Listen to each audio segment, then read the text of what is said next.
People often conflate insight with information. The reality is that you can have all the data or information in the world and no insight, and conversely, a single observation can trigger a breakthrough. How can we train ourselves to be more insightful? The Wheel of Insight is a framework that guides us to be multifaceted in terms of how we think, how we use knowledge and methods, and how we work with people. The wheel has 3 hats.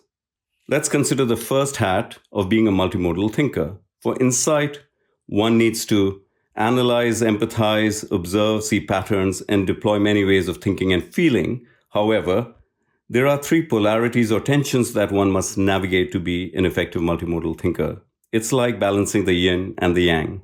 Let's consider an example. Under Ajay Banga's leadership, MasterCard experienced transformational growth. And the strategy was to compete with cash rather than with other credit cards. But what was the insight underlying the killing cash strategy?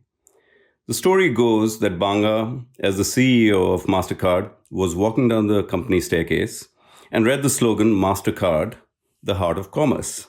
And it struck him that whilst commerce was mostly about cash, people in his company were talking about competing with credit cards like Amex and Visa. And this disconnect presumably came to him as an intuitive flash. Further analysis revealed that 85% of all retail transactions were indeed in cash. For insight, the story illustrates the importance of training our capacities for both intuition and analysis.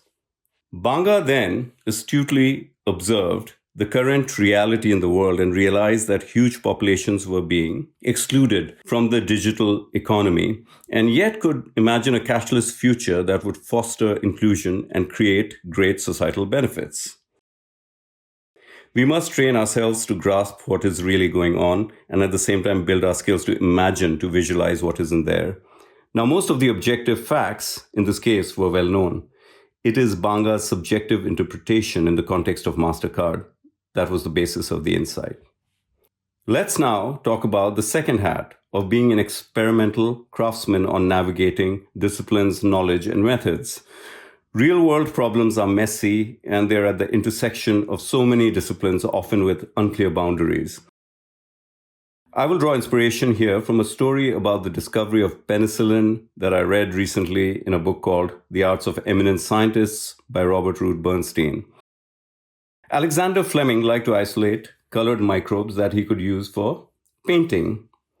One day, serendipitously on his plate, he discovered something called lysozyme that killed many bacteria, but not the most lethal pathogens. It took 10 years of Fleming testing various animal secretions and fungi until he finally encountered a mold, again serendipitously, that led to the discovery of penicillin. We need both serendipity and purposeful inquiry for insight. And whilst Fleming had deep expertise in physiology, it is the connection with art that led to the insight. We need single domain expertise, but it must be balanced with the capacity to cross-pollinate across different fields. Now, to make bacterial paintings, one needs extraordinary skill and knowledge of microbes. It needs mastery. Yet it was Fleming's beginner's mind that made him leave his petri dish open for any brightly colored and unknown microbes to appear. Insight requires us to strive for mastery while cultivating a beginner's mindset. Let's get to the third hat, the empowering disruptor. When we work with others, we need to empower them, yet to drive innovation and break patterns, we must be disruptive. Going back to the Banga story, killing cash became the vision. But MasterCard adopted many new technologies, including those related to analytics and cybersecurity, to implement the vision. We need to seamlessly move between a bird's eye perspective for a global holistic vision and a worm's eye perspective to make insights implementable. As a CEO, Banga had skin in the game, but it's an outsider's view that led him to change the game. Having stakes makes us entrepreneurial. We go the extra mile to overcome hurdles, yet that passion can blind us. We need to simultaneously cultivate a witness's perspective to be able to guide our organizations effectively. The killing cash idea may have originated at the CEO level. But apparently, all MasterCard employees could articulate the vision. For most functional groups, having an exclusive team with highly skilled people ensures great quality standards. However, to scale impact, we must translate the insights across functions and levels of an organization, and that requires us to be inclusive.